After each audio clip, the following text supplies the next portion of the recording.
물폭탄 맞아본 적 있으세요? 이번 장마 매우 짧은 시간에 특정 지역에 집중되는 비가 내렸습니다. 저기 한 군데에만 미친 듯이 내리는 비 보이시나요? 1년 동안 내릴 비의 10%가 단 1시간 안에 쏟아진 곳이 여러 곳이라고 합니다. 이를 슈퍼컴퓨터도 예측하기 힘들 정도라고 하는데요. 장마가 끝났다고는 하지만 비가 안 내릴 거라고는 장담 못하는 지금. 침수 우려까지 되는 이런 위험한 상황에 출근을 꼭 해야 할까요? 도대체 얼마나 비가 와야 출근을 안 할 수 있는지 제가 한번 알아보겠습니다. 비 많이 온다고 출근 안 할 가능성? 기업마다 천차만별인데요. 근로기준법에서는 천재지변에 따른 결근을 공식적인 결근 사유 또는 공가 사유로 인정하는 규정을 두고 있지 않습니다. 법에서 정한 바가 없기 때문에 회사의 재량으로 이를 결근 사유로 인정할 수도 혹은 인정하지 않을 수도 있습니다. 대신 이런 회사는 있습니다. 폭우가 쏟아지는데 체조하는 회사, 사무실 침수돼도 일 시키는 회사, 직원한테 빗물 퍼내라고 하는 회사까지 상상만 해도 괴롭습니다. 물폭탄을 정면으로 맞아서 어쩔 수 없이 결근하면 어떻게 될까요? 회사가 천재지변으로 인한 결근에 대해서 무급으로 해도 사실 문제는 없는데요. 만약 무급 처리를 한다면 주휴수당도 발생하지 않게 되고 또 1년 미만자의 경우에는 그 달에 연차 휴가도 발생하지 않게 됩니다.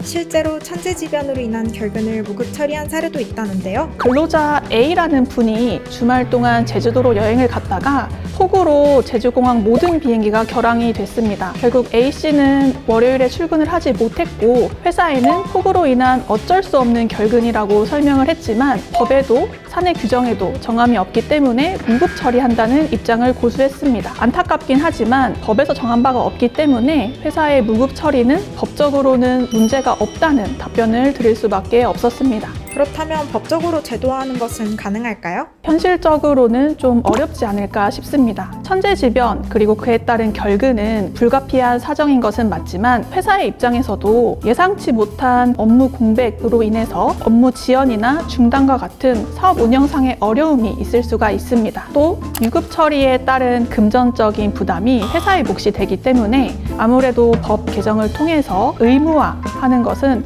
조금 어렵지 않을까 생각을 합니다. 제도화가 어렵다니 정말 절망적이네요. 그럼 직장인들은 어떻게 폭우에 대비해야 할까요? 최근에 발생하고 있는 이러한 재해기상 현상들은 불가항력적입니다. 시간당 100mm의 강수에 대한 대비 사실상 없다고 보고요. 오래만 하더라도 시간당 100mm가 넘는 비가 다소 출현했습니다. 과거 흔치 않았던 일인데요. 최근 기압계 패턴이 독특하기 때문입니다. 지금 한마디로 남쪽으로는 태평양 고기압이라는 거대한 공기 덩어리가 자리를 잡고 있고요.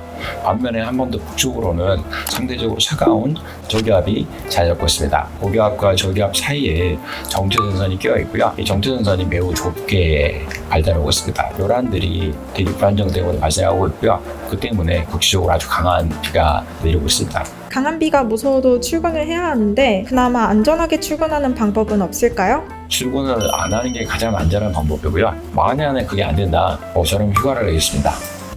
아직 여름이 끝나진 않았는데요. 이미 6월 말부터 7월에 걸쳐서 국지성 호우들이 매우 분발하고요. 이런 경향이 지속된다면 아마 올해도 2022년 소그홍수, 2023년 오송 지하차도 침수 참사처럼 큰 이슈가 될 것으로 보입니다.